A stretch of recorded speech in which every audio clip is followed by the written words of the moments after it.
to be speaking to you about whether CITES is actually an effective tool to use in the trade of wild animals. Wildlife populations have seen an average decline of 73% since 1970. Released less than a month ago, the 2024 Living Planet report from WWF emphasizes that as the Earth nears critical tipping points that could pose serious risks to humanity, significant collective action will be essential in the coming 5 years to address both climate change and environmental degradation. While the report is mostly focused on how humans can benefit from a healthy ecosystem, it states that trade and inadequate or failed local to global governance are two of the root causes of nature degradation. It's interesting to note that CITES was enacted in 1973 to ensure that international trade in animals and plants does not threaten their survival in the wild.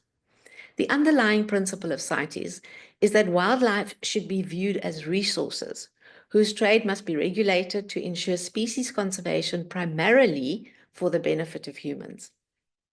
The treaty signed by 184 parties clearly has not fulfilled its original objective, which was to ensure that trade does not threaten the survival of non-human animal species. Yet, CITES is still touted by wildlife breeders and traders as the most reliable international instrument for the legal and sustainable trade in wild animals. There are many reasons for the failure of CITES, and I'm just going to name a few. CITES is not a treaty that protects wildlife, but a treaty that enables the trade and the continued consumption of wild animals. CITES is a toothless treaty because its regulations are non-binding. The obligations of the parties include implementing measures to prohibit trade in specimens that violate the convention, enforcing its rules through national legislation, appointing national authorities, and providing an annual trade report. The integrity of the CITES system is wholly dependent on the efficiency of in-country regulators, but nearly 50% of the parties lack legislation that fully aligns with the convention's requirements. And finally, many species are not regulated, and their trade does not require declarations on whether they have been wild caught or captive bred. So this means that numerous species go extinct without ever being documented or formally recognized. What is traded legally remains largely in the shadows. South Africa has established CITES legislation that outlines specific offences and penalties related to wildlife trade. Thus, on paper, the South African export trade in wildlife appears to be highly regulated.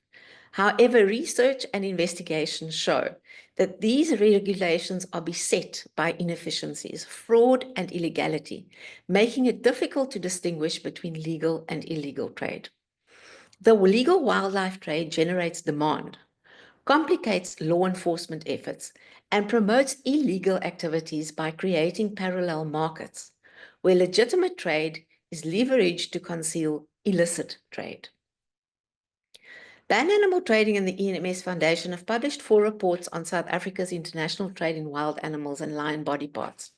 All 4 reports, based on months of investigation, visits to facilities in different countries, and documents received through PIA applications, reveal that the trade and illegal trade are so intertwined as to be functionally inseparable, and that it is actually a myth that the legal trade somehow crowds out the illegal trade, or that because it's legal, the animals involved are somehow treated well. Our research demonstrates that South Africa's live wild animal trade is riddled with irregularities that are exploited by traffickers. Loopholes and ineffectual controls in the permit system enable international laundering and smuggling of live wildlife. The primary driving force behind trade is, and will always be, economic profit. Far from contributing to conservation, the legal trade is one of the single biggest factors currently undermining conservation objectives and includes the introduction of invasive species and the fragmentation of natural habitats. I'm just going to give you a few of the key findings in the 4 reports. First one is that illegal shipments of wild animals classified by CITES as threatened with extinction, that's Appendix 1, and endangered, Appendix 2, masquerade as legal exports. Brokering and wholesale companies, along with zoos, are heavily implicated in the trafficking of wild-caught Appendix 1 listed species. This finding is corroborated by a report from the South African Anti-Money Laundering Integrated Task Force published in November 2021. Our research found that egregious flat-out lies are told in every step of the legal process. I give a few examples. Wildlife trade criminals use front or shelf companies in both the source and destination countries, which are not checked. Organizations operating and claiming to be engaged in protecting wildlife through a legal structure have in some cases been linked to the illegal wildlife trade. These include zoos, wildlife farms, endangered species breeding facilities, and captive breeding operations that traffic in both legitimate and illegitimate products from South Africa. Legal breeders are known to launder wild animals through their facilities, contributing to the difficulty in pinpointing illicit transactions and illegal activities. Corrupt facilitators enable the illegal trade in wildlife by accepting bribes, issuing fake or forged CITES permits or licenses, or simply turning a blind eye to the illegal activities. Not only are the legal entities fictitious, many wildlife trade businesses use the same registered address and could be linked if only someone checked. This is obviously a matter of concern.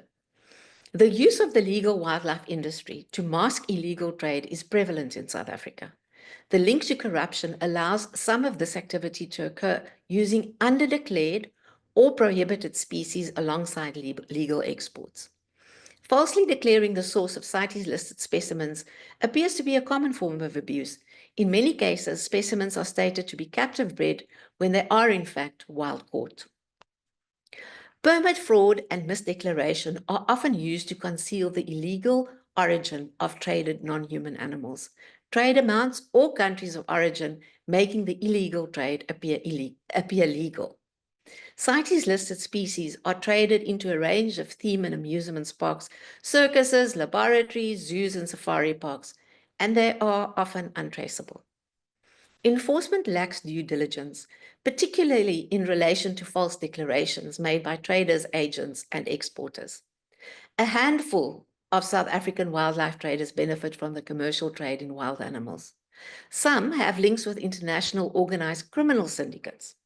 CITES Africa, for example, was one of the first facilities in South Africa to export lion bones legally, but to Laotian wild animal trafficker Vixay Kyosovang. South Africa's intimate involvement with Southeast Asia's big cat trade means that it cannot be separated from the illegal market for tiger and other big cat body parts.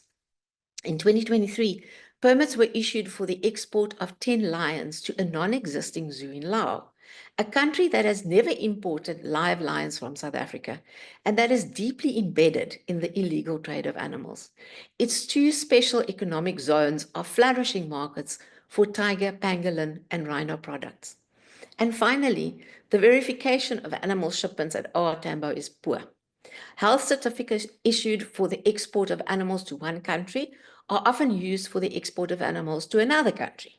An article published in August 2023 by the Organized Crime and Corruption Reporting Network reports on the inner workings of an international bird trafficking ring involving false veterinary certificates, diplomats, political connections, links with custom officials, and using CITES export permits more than once. Most of these issues in South Africa are identified in our reports and in the SAMNET report mentioned above. In conclusion, I would like to say the following. The regulation of the international trade in wildlife, nationally and globally, is failing. Officials do not have the tools, the capacity, or sometimes it seems the inclination to detect the frauds that pass their desks on a daily basis. CITES, as the key legal structure regulating the trade through a system of permits, is toothless and has an unworkable, corrupt, and irreparable regulatory framework which cannot comprehensively monitor trade or ensure compliance, and it is not fit for purpose. The only answer is a total ban on the trade in wild animals, except when the animals are traded for conservation purposes that can be proven. Bans are effective.